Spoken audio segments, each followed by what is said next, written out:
The silence in Mr. Croft's house was different from the silence in my own apartment. Mine was a thin, brittle thing, the kind that could be shattered by a neighbor's television or a siren wailing down the street. It was a silence born of emptiness. Here, the silence was thick, woven from the weight of old wood, the scent of leather-bound books, and the quiet, steady hum of a home that was deeply, unshakably settled. It was a silence of substance, and for the past week, I had been living inside it, a ghost in a place that felt more real than my own life. My job was simple: water the plants, collect the mail, and keep the dust from settling too heavily on the mahogany and glass surfaces. It was house-sitting, but the title felt too casual for a place like this. I was a caretaker, a temporary guardian of a quiet kingdom. The ad had been posted on a community board at the university library, discreet and professional. I needed the money more than I was willing to admit, my part-time job at a coffee shop barely covering rent on my cramped studio apartment. The pay for 2 weeks of this was more than a month's wages for me. It was a lifeline. I had only met Julian Croft once, a brief, formal handover before he left for a business trip to Japan. He was older than I'd expected, maybe early 50s, with silver at his temples that looked less like age and more like a deliberate, elegant statement. His eyes, a cool, clear gray, had assessed me with a quiet intensity that wasn't unkind, just thorough. He moved with a kind of grounded economy, no wasted gestures, his hands steady and capable as he demonstrated the ridiculously complex security system. He was a man accustomed to being in control of his home, his business, himself. The ficus in the study is particular about its water, he had said, his voice a low, calm baritone that seemed to perfectly match the house. And the thermostat is programmed. Please don't adjust it. It wasn't a command so much as a statement of fact. This is how the house runs. This is its rhythm. I had nodded, feeling young and clumsy in his presence, my worn jeans and faded t-shirt suddenly feeling like a costume from a different, less significant play. Now, a week into my stay, I had fallen into the house's rhythm. I'd wake with the soft light filtering through the massive, floor-to-ceiling windows in the guest room, the sheets cool and smelling faintly of lavender and cedar. I'd make coffee in a machine that cost more than my car, the beans ground fresh with a whir that was the loudest sound of the morning. I'd read in his library, surrounded by the ghosts of stories, my fingers tracing the spines of books that felt like they held the secrets of the world. I was careful, always careful, to leave everything exactly as I found it. I was an observer, a custodian, nothing more. But in the quiet hours, I found myself thinking about him. It was an abstract curiosity at first. I'd look at a painting on the wall, a swirling, moody abstract of blues and grays, and wonder what he saw in it. I'd run my hand over the smooth, worn leather of the armchair by the fireplace and imagine him sitting there, reading, the firelight catching the silver in his hair.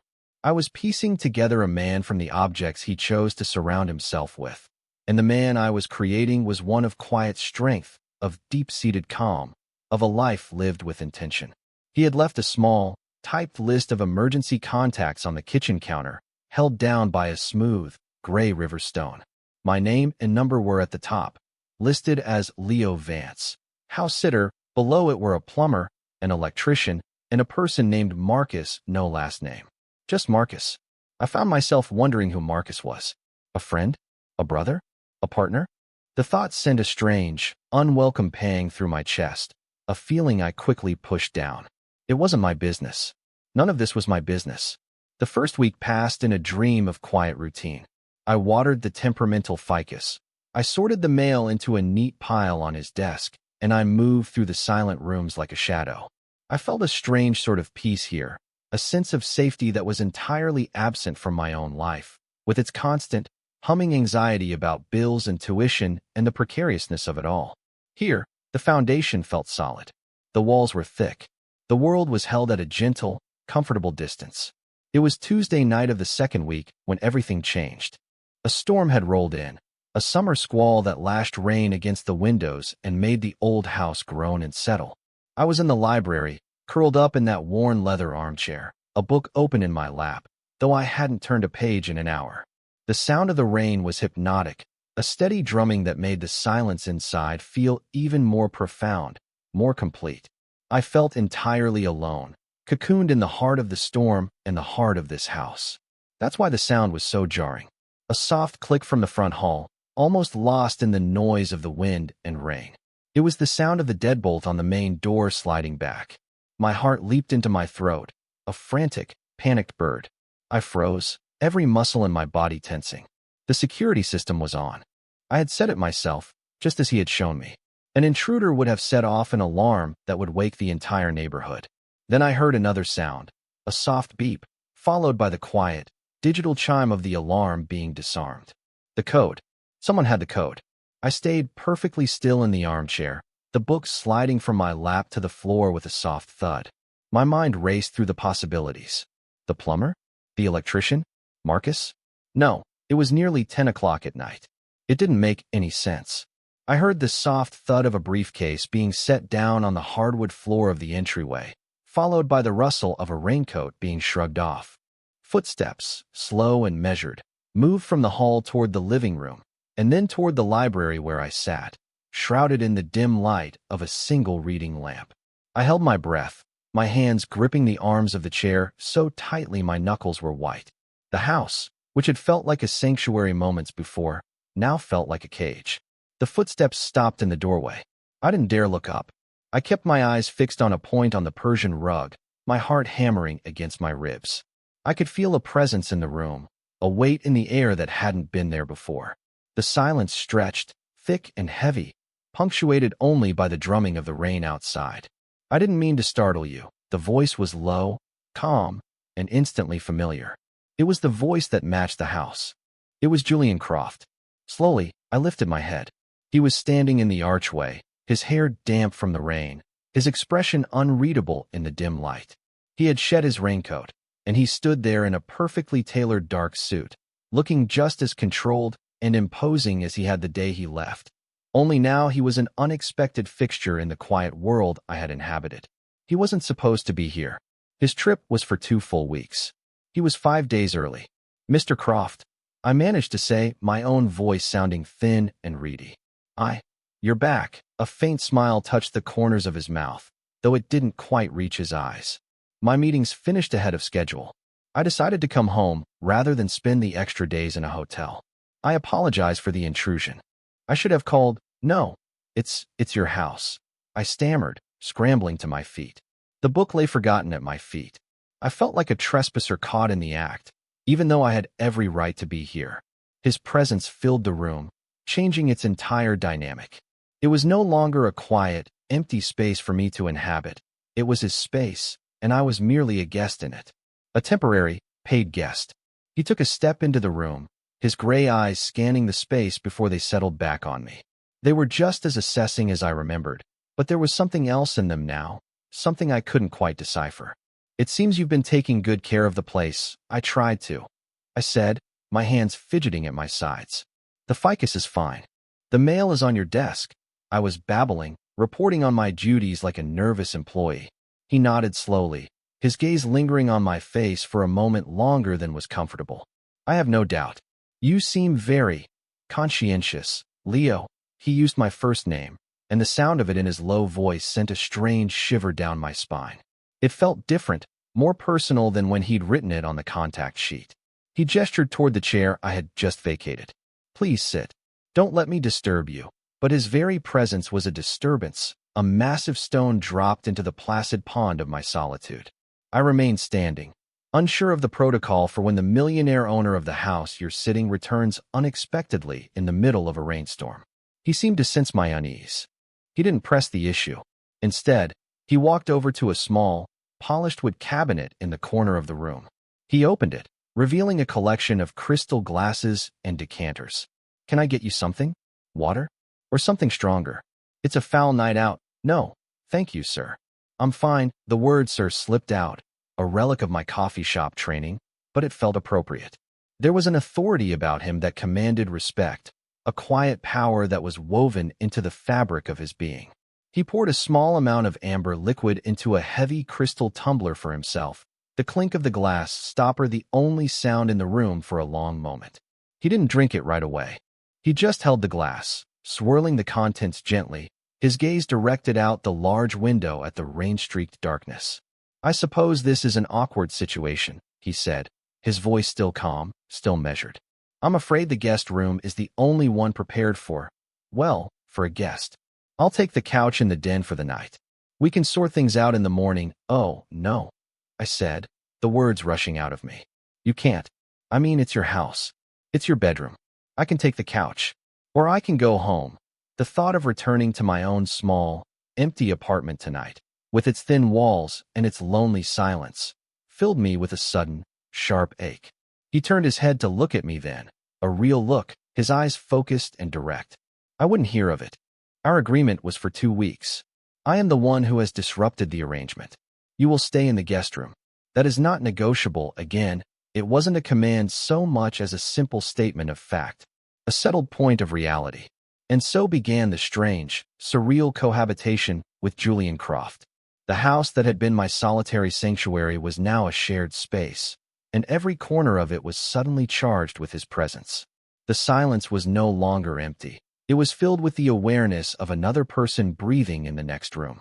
The next morning, I woke early, my sleep having been fitful and light. I slipped out of the guest room, determined to be as unobtrusive as possible. I thought I might be able to make coffee and retreat back to my room before he was even awake. But when I entered the kitchen, I found him already there. He was standing at the counter, dressed not in a suit, but in a simple pair of gray trousers and a soft, dark blue cashmere sweater. He was barefoot, and the sight was so unexpectedly domestic, so at odds with the powerful, formal man I had met, that I stopped in the doorway for a moment, just watching.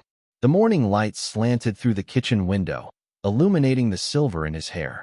He was reading a newspaper, a proper, physical newspaper, and a half-empty mug of coffee sat on the marble countertop beside him. He must have sensed me there, because he looked up, his gray eyes meeting mine across the room. There was no surprise in his expression, just a quiet acknowledgement. "Good morning, Leo, morning," I mumbled, feeling my cheeks flush. I felt like an intruder again, caught observing a private moment. "I was just going to grab some coffee. I made a full pot," he said, gesturing with his head toward the machine. "Help yourself." He went back to his paper, but I could feel his awareness of me as I moved through the kitchen. I was hyper-conscious of every sound I made. The clink of the mug against the counter, the soft splash of the coffee, the click of the cabinet door as I searched for sugar. I took my coffee and stood awkwardly by the other end of the long kitchen island, not sure where to go. Sitting at the small breakfast nook felt too familiar, too presumptuous. Retreating to my room felt like hiding. So I stood, sipping the hot, strong coffee, the silence stretching between us. It was a comfortable silence on his end, I think. He seemed perfectly at ease. But for me, it was electric with unspoken questions. I was acutely aware of the vast gulf between us, of age, of wealth, of experience. He was the owner of this beautiful, quiet world, and I was just a temporary fixture, a piece of hired help who had overstayed his welcome through a quirk of scheduling. He folded his newspaper neatly and set it aside. Then he looked at me, his gaze steady and direct. "I've been thinking about our arrangement," he said. My stomach tightened. Here it comes, I thought. He's going to pay me for the full 2 weeks and send me on my way. It was the logical thing to do, the professional thing. And the thought of leaving this house, this quiet, solid place, made my own world feel even more fragile and unsteady. "There's no reason for you to leave," he continued, his voice even. "You were contracted for the full period, and I have no intention of changing that. However, I understand if my presence makes you uncomfortable. If you'd prefer to go, I'll of course pay you for the entire term." He was giving me an out. A polite, professional, and completely fair exit. I looked down into my coffee cup, at the dark, swirling liquid. I thought about my cramped apartment, the noisy neighbors, the constant low-grade hum of financial anxiety. Then I thought about the solid silence of this house, the comfort of the leather armchair, the feeling of safety I had found within these walls. "I'm not uncomfortable," I said, and was surprised to find that it was the truth. I was nervous, yes. I was hyper-aware of him, but I wasn't uncomfortable. I didn't want to leave. I looked up and met his gaze. "If you don't mind me being here, I'd like to stay. I can help out. With cooking or cleaning. To earn my keep, since you're here now." A flicker of something, amusement, surprise, passed through his eyes. "That won't be necessary, Leo. You are not my employee. You are my guest. A guest who is also being paid, which is a bit unorthodox, I'll admit. But we'll manage. He took a sip of his coffee, his eyes still on me over the rim of the mug. You will continue your duties as planned. Water the plants, collect the mail, and you will continue to occupy the guest room. I will continue to occupy my house. We will simply coexist. The word hung in the air between us. It sounded so simple, so clinical, but I had a feeling it was going to be anything but. Living in the same space with Julian Croft, sharing his quiet mornings and his silent evenings, was going to be a masterclass in tension and restraint. And a part of me, a foolish, yearning part, was looking forward to it. The next few days settled into a strange new rhythm. We moved around each other with a careful, quiet choreography. I would wake early and find the coffee already made. He would disappear into his study for most of the day, the heavy oak door closing with a soft, definitive click. I would read in the library or sit out on the stone patio, feeling the sun on my face, always aware of his presence just a few rooms away. He was a man of routines. At precisely 1 o'clock, he would emerge from the study and make himself a simple lunch, usually a sandwich, assembled with a methodical precision that I found oddly captivating. He would eat it standing at the kitchen counter, reading the financial news on a tablet. He never invited me to join him, but he never made me feel unwelcome either. He simply existed in his space and allowed me to exist in mine. I found myself watching him, studying his small habits. The way he would push his glasses up the bridge of his nose with one finger when he was concentrating.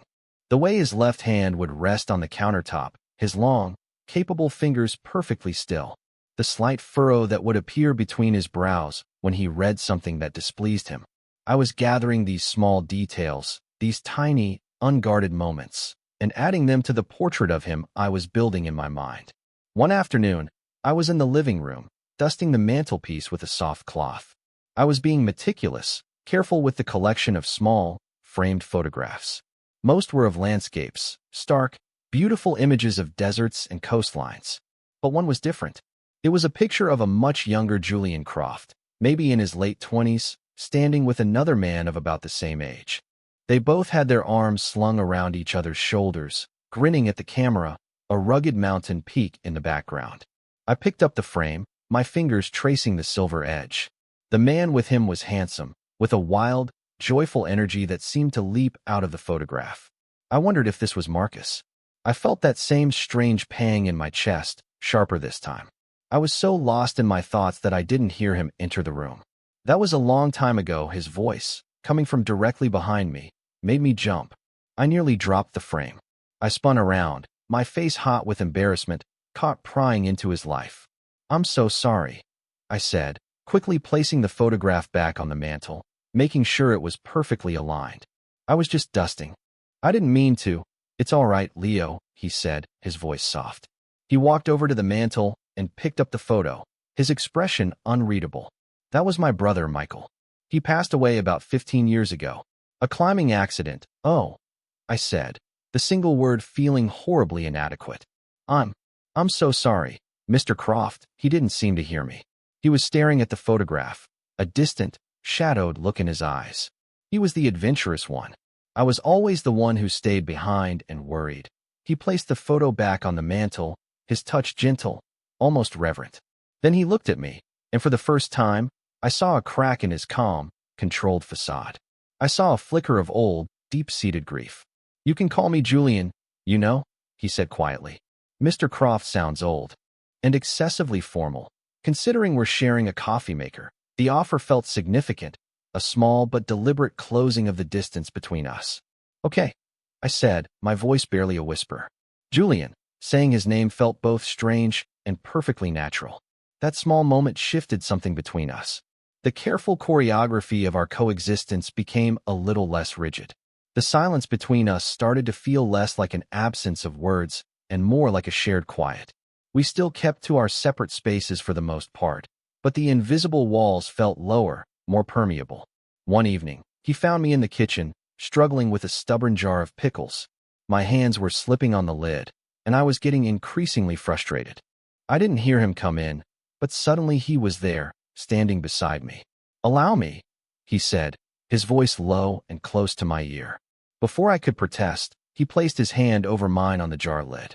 His hand was large and warm, and it completely enveloped my own. For a split second, I forgot about the jar, about the pickles, about everything except the feeling of his skin against mine. The warmth seeped through my hand, a steady, solid heat that seemed to travel right up my arm. My breath hitched. I could smell the faint, clean scent of his soap, mixed with something else, something uniquely him. He gave a slight, effortless twist, and the lid popped open with a satisfying hiss. He let go of my hand, but the feeling of his touch lingered, a phantom warmth. "There you go," he said, his voice perfectly even, as if nothing had happened. He stepped back, putting a comfortable distance between us again. "Thanks," I managed to say, my voice a little shaky. I kept my eyes on the jar, not daring to look at him. My heart was beating far too fast for a situation that was, on the surface, completely innocent. But it hadn't felt innocent. It had felt meaningful. A small, simple touch that carried the weight of 100 unspoken things. I spent the rest of that evening replaying that moment in my mind. The weight of his hand, the warmth of his skin, the low timbre of his voice so close to my ear. I was reading far too much into it, I told myself. It was a simple act of assistance. A man helping another man open a jar. It meant nothing. But my body betrayed me. A slow, deep yearning had taken root in my chest, a quiet ache that I couldn't ignore. I was becoming attached to this house. Yes, but it was more than that. I was becoming attached to the quiet, steady man who inhabited it.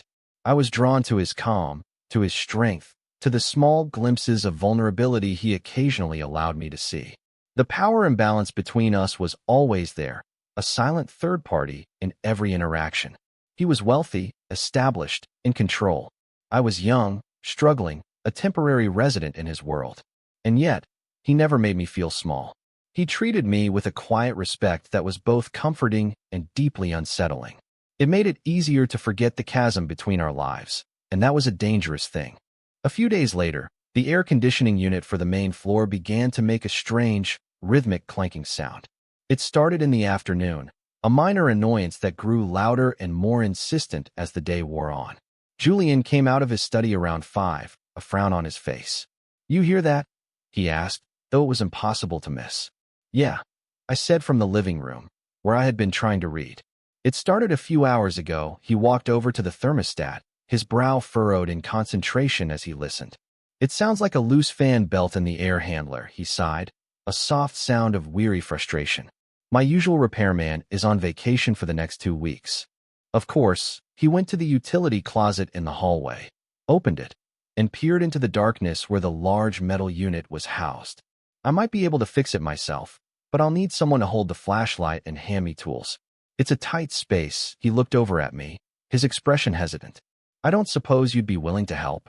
I can call someone else, but it might take them a day or two to get here in this heat." "Of course," I said immediately, happy for a distraction, for a task that felt useful. "I don't know anything about air conditioners, but I'm good at holding flashlights." A small, genuine smile touched his lips. It transformed his face, softening the stern lines around his mouth and making his eyes crinkle at the corners. It was the first real smile he had given me, and it hit me with the force of a physical blow. "Excellent," he said. "Let me change into some work clothes." 20 minutes later, we were kneeling side by side in the narrow hallway in front of the open closet. Julian had changed into an old gray t-shirt and a pair of worn jeans that fit him in a way that was profoundly distracting. He had a toolbox open on the floor beside him, the tools inside clean and perfectly organized. "Okay," he said, handing me a heavy-duty flashlight.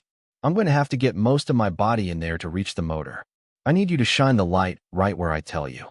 And don't let your hand waver." "Got it," I said, trying to sound more confident than I felt.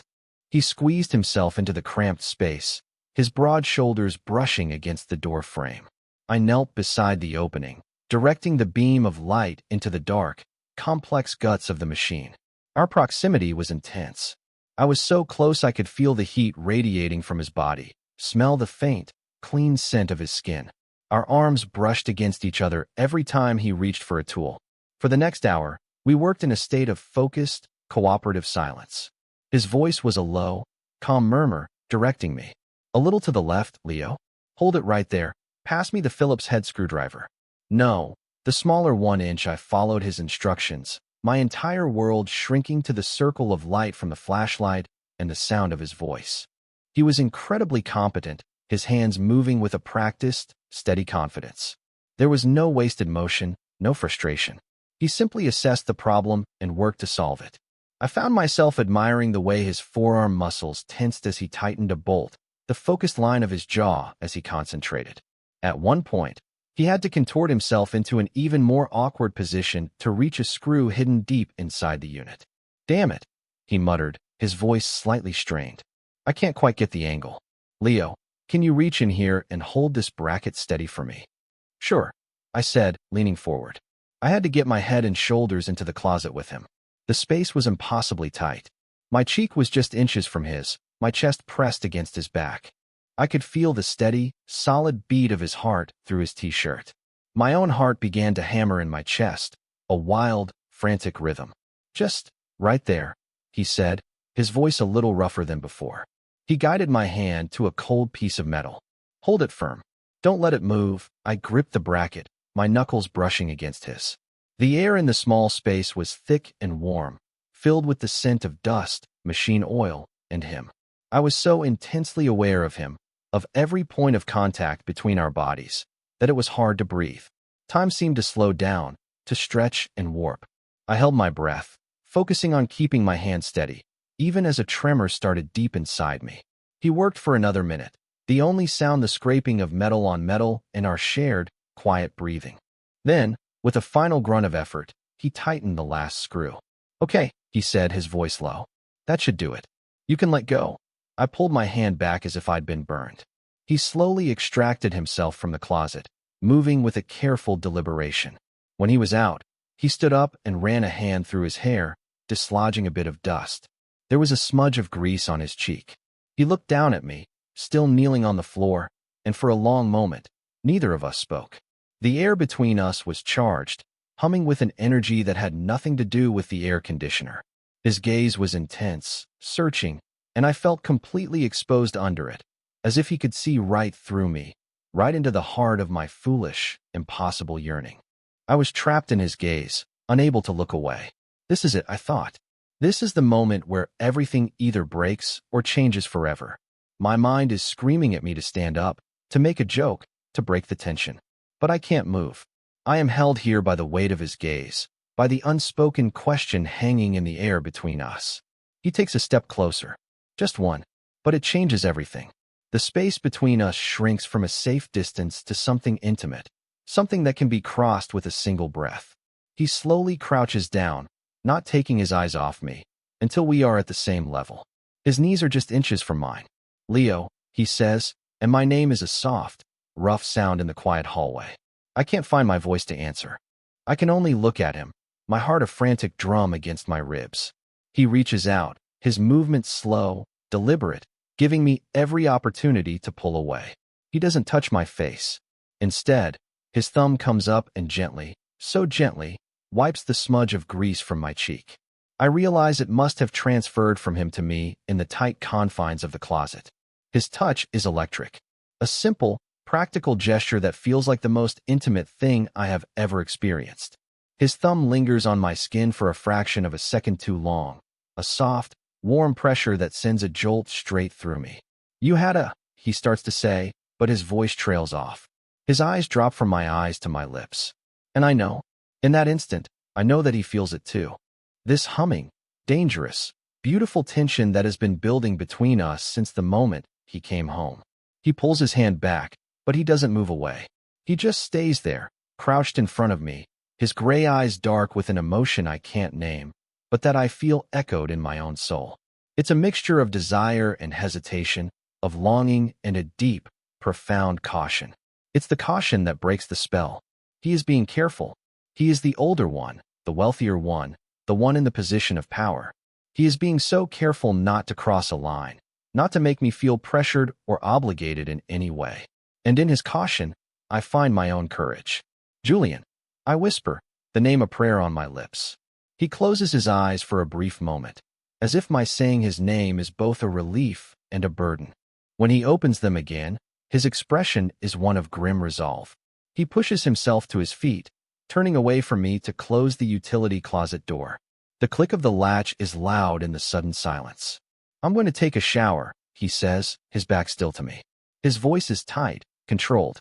"Thank you for your help." He walks away down the hall toward his bedroom without another word, without a backward glance, leaving me kneeling on the floor, my cheek still tingling where he touched it.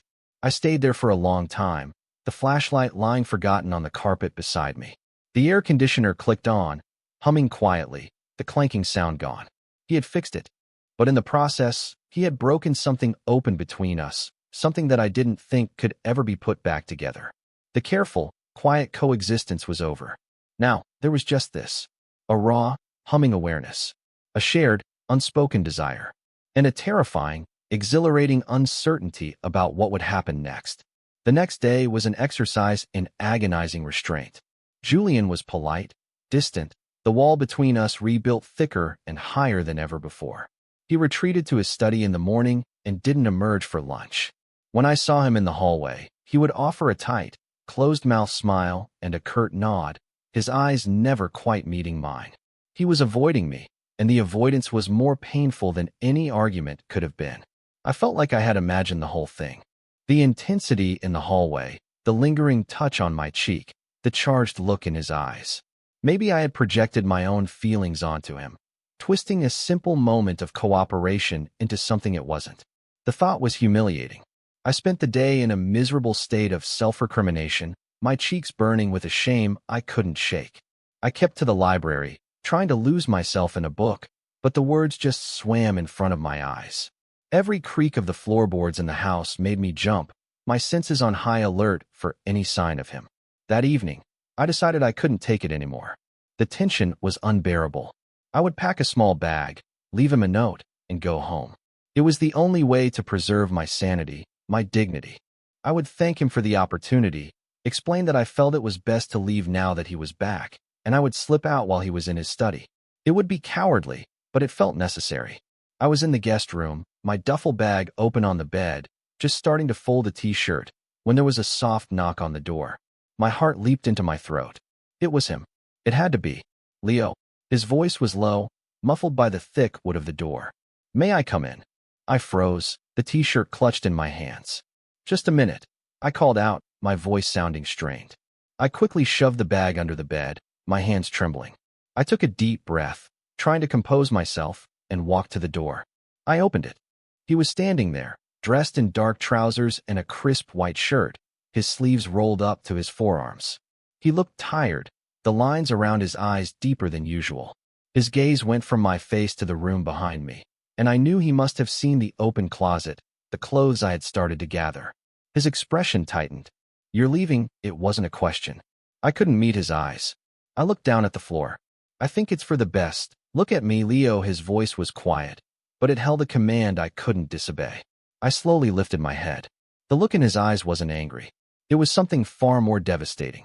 It was hurt. "Did I frighten you yesterday?" he asked, his voice raw. "Was that what this is about? If I crossed a line, I am profoundly sorry. It was not my intention to make you feel unsafe. No," I said quickly, the word rushing out of me. "No, you didn't. You didn't cross a line. I think I misread the situation. And I'm embarrassed. And this whole thing is," I gestured vaguely around the room, at the house, at the space between us. "It's complicated. And I think it's better if I just go." He was silent for a long moment, his gaze searching my face.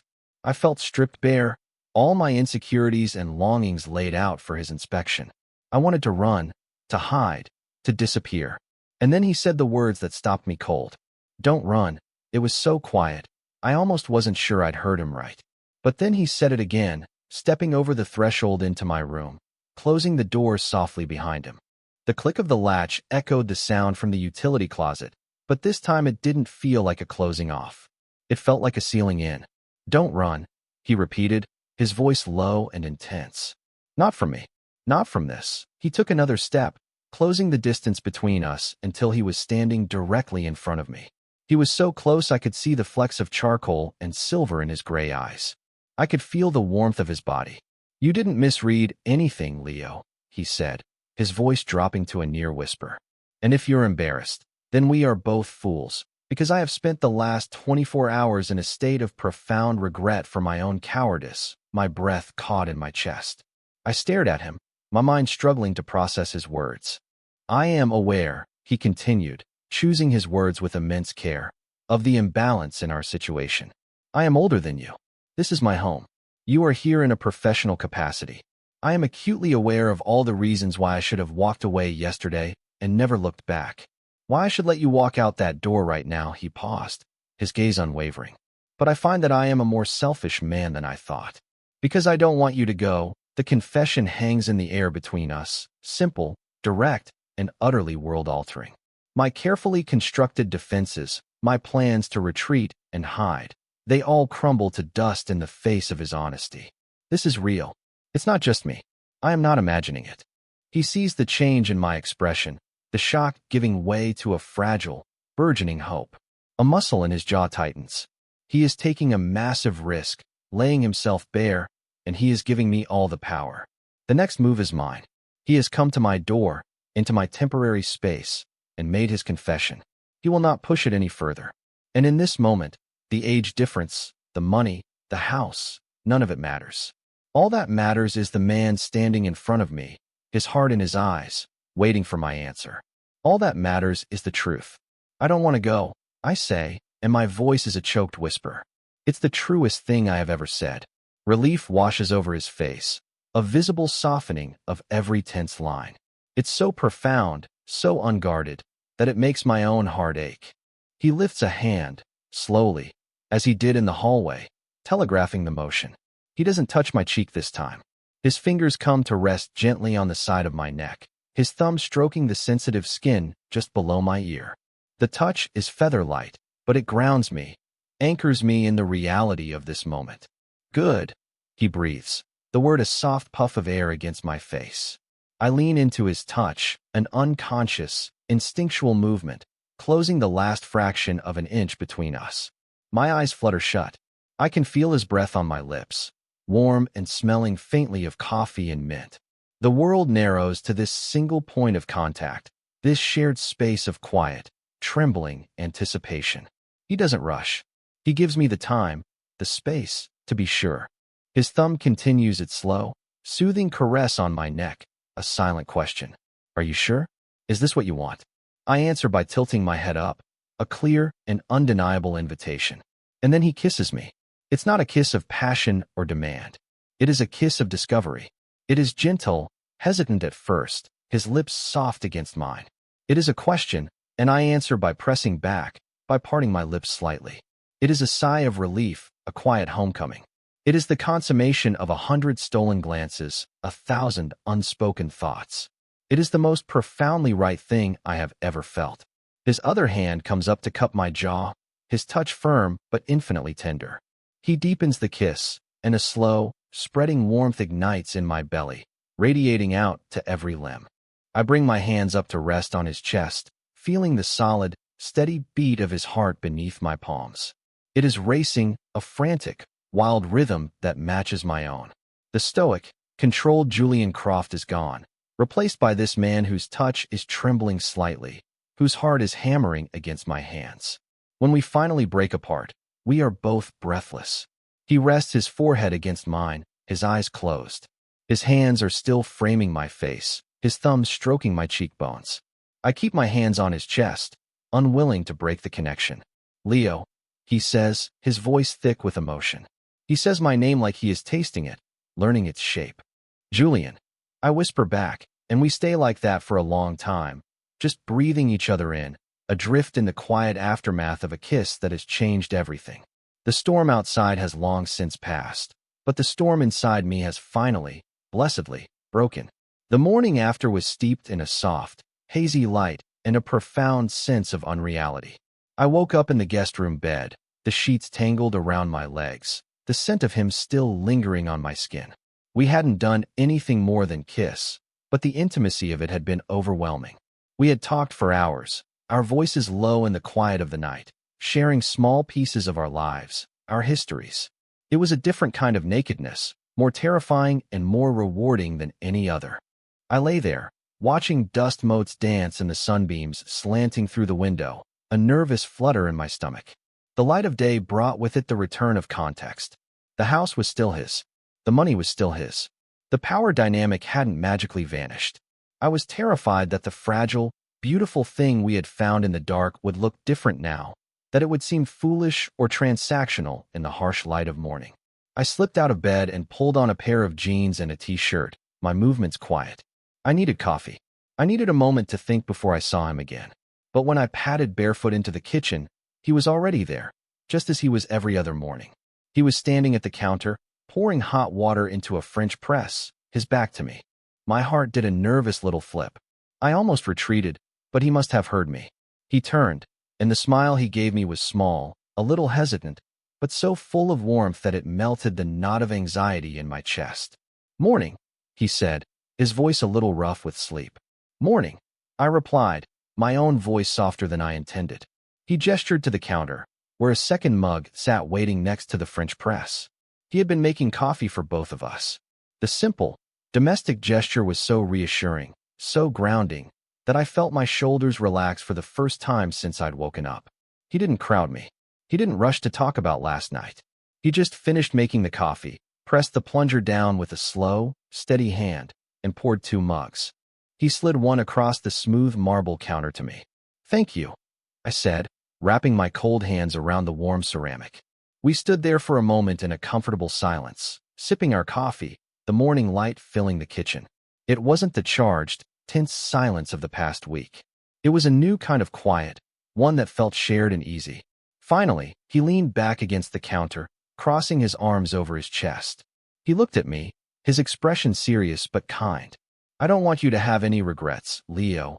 I met his gaze, my heart swelling with a sudden rush of affection for this careful, considerate man. "I don't," I said, and it was the absolute truth. "My only regret is that I almost ran away," he nodded slowly, a deep sense of relief in his eyes. "I understand why you would. I want to be very clear about something. This," he said, gesturing between the two of us, "changes nothing about our original arrangement. You are still my guest. You are free to leave at any time, for any reason, and it will not affect your payment. Your independence is not for sale." He was laying down the ground rules, creating a framework of respect and consent that acknowledged the imbalance between us and actively worked to correct it. He was giving me an exit ramp, ensuring I knew I wasn't trapped here by affection or obligation. The care he was taking was more seductive than any sweet words could have been. "I know," I said softly. "Thank you for saying that. But Julian, I don't want to leave." The smile that broke across his face was radiant. "Good," he said simply. "Because I very much want you to stay." That conversation set the tone for the rest of my stay. The final days of the house-sitting contract were transformed. We were still 2 separate people living in the same house, but now we were orbiting each other, slowly, tentatively, learning the shape of this new gravity between us. We talked. We talked for hours, sitting on the patio in the evenings as the sun went down, or in the library with the lamps casting a warm glow on the books. He told me about his business, the stressful world of finance he had navigated for 30 years. He told me about his brother, Michael, sharing stories of their childhood with a fond, sad smile. He opened up his life to me, piece by piece. And I told him about my life. About my dreams of being a writer, a dream that felt foolish and far away. About the constant struggle to make ends meet. About my family back in Ohio. About the quiet loneliness that had been my constant companion for so long. He listened, truly listened, with an attentiveness that made me feel seen in a way I never had before. He never offered pity or charity. He just offered his quiet, steady presence. The physical intimacy between us grew slowly, naturally. A hand on the small of my back as we passed in the hallway. Fingers lacing together as we sat on the couch. A long, lingering kiss in the kitchen while we waited for the kettle to boil. Each touch was deliberate, meaningful, a reaffirmation of the connection we were building. It was unhurried and deeply sensual, an exploration of sensation and emotion that was more profound than anything I had ever known. On the last day of my official contract, a knot of anxiety began to form in my stomach again. The end of the 2 weeks loomed, a finish line I no longer wanted to cross. This house had become a home, a sanctuary. The thought of returning to my old life, to my empty apartment, was a physical ache. I was in the kitchen, making a final pot of coffee, when Julian came in. He stood there for a moment, just watching me, a thoughtful expression on his face. "So," he said, his voice casual, but I could hear the undertone of seriousness. "Today is your last official day." I nodded, my eyes fixed on the coffee maker. "Yeah, I've transferred the payment for the full 2 weeks to your account this morning," he said. "And I've added a bonus for exceptional service under unusual circumstances." My head snapped up. "Julian, you don't have to do that, I know," he said, his eyes soft. "I wanted to. Now that our business is concluded, I have a proposal for you." A personal 1 inch. My heart started to beat a little faster. "Okay, I would like you to stay," he said simply. "Not as a house sitter, not as an employee. Just stay. There is a spare room upstairs that I use as a home office. It has its own bathroom. It gets the best morning light. I think it would make a very good writing studio." He paused, his gaze intense. "There would be no rent, no expectations, just the place for you to be, a place for you to write, a place for us to see what this is." I was speechless. He was offering me a gift of immense generosity. He was offering me space, time, security, the very things I had been struggling for my entire adult life. But he was doing it in a way that preserved my dignity, that centered my own dreams. He wasn't offering to take care of me. He was offering to create a space where I could take care of myself. Tears pricked at the back of my eyes. I blinked them away, feeling overwhelmed. "Julian, I can't accept that." "Why not?" he asked gently. "Because it's too much," I whispered. "It feels unequal." He stepped closer, taking my hands in his. His palms were warm and steady, enveloping mine. "Leo, look at me. The money, the house, these are just things. They are the context of my life, not the substance of it. What is unequal is me asking you to share your life, your time, your heart with me, and offering you nothing but a few stolen weeks in return. This is me trying to balance the scales. You bring a light into this quiet house that I haven't felt in years. You bring a warmth that has nothing to do with the thermostat. Please, let me do this. For me, as much as for you." I looked into his clear, earnest gray eyes, and I saw the truth of his words. This wasn't charity. This was an investment in us. He was building a foundation, a quiet, solid place where we could stand together as equals, even if the world saw us differently. A slow smile spread across my face, a real, genuine smile of pure joy and relief. "Okay," I said. "Yes, I'll stay." The relief that flooded his face was beautiful to see. He squeezed my hands gently. "Good," he said, his voice thick with emotion. "That's very good," and so I stayed. I moved my few belongings from the guest room to the upstairs office. The room was just as he'd described, flooded with morning light, a beautiful old wooden desk sitting under the window. It felt like a dream. Our life together settled into a new, wonderful rhythm. I would spend my mornings writing, the words finally flowing freely, the constant hum of anxiety silenced. He would work in his study downstairs. We would meet for lunch, sharing stories from our mornings. In the afternoons, we would work in the garden together or go for long walks, our hands clasped together. In the evenings, we would cook dinner, our bodies brushing against each other in the easy intimacy of the kitchen, and then we would read in the library, my feet in his lap, the silence between us a warm, comfortable blanket. It wasn't a fairy tale. It was real life.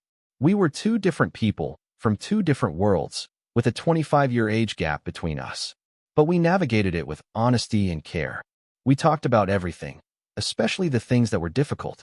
We built our relationship on a foundation of communication and profound mutual respect. One evening, a few months later, we were sitting on the patio, watching the stars come out. A cool autumn breeze rustled the leaves in the trees. I was leaning against his side, his arm wrapped securely around my shoulders, a feeling of deep, settled peace in my heart. "What are you thinking about?" he asked, his voice a low rumble against my ear. I was quiet for a moment, thinking back to the night he came home, the night I was so terrified, so sure I had been caught trespassing in a world where I didn't belong. I thought about the scared, lonely young man I had been, and the man I was becoming now, steadier, more confident, more open. "I was just thinking," I said, turning my head to look at him, at the handsome, kind face I had come to love so much, "that this is the first place that has ever truly felt like home." He smiled, a soft, slow smile that reached all the way to his eyes. He leaned in and kissed me, a gentle, lingering kiss full of love and promise. "For me too, Leo," he whispered against my lips. "For me too." The silence that followed was the best kind of all. It wasn't empty, and it wasn't charged with tension. It was full of peace, full of contentment, and full of the quiet, unspoken certainty that we were exactly where we were supposed to be. Together. Share your thoughts in the comments. What moment stayed with you? If the story resonated, a like helps others find it. Subscribe for more slow burn male/male love stories told with warmth and care.